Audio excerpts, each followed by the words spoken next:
Today's sticky note fact is that sound travels faster through water than through air. In water, sound can travel about 4 times faster than it does in the air. That's why whales and dolphins can communicate with each other over long distances in the ocean.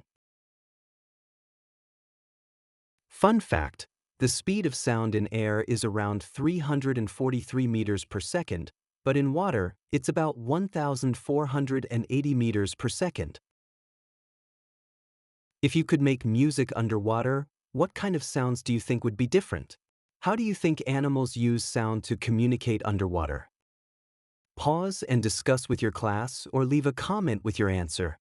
And that's today's sticky note fact. Remember to like and subscribe and have a great day.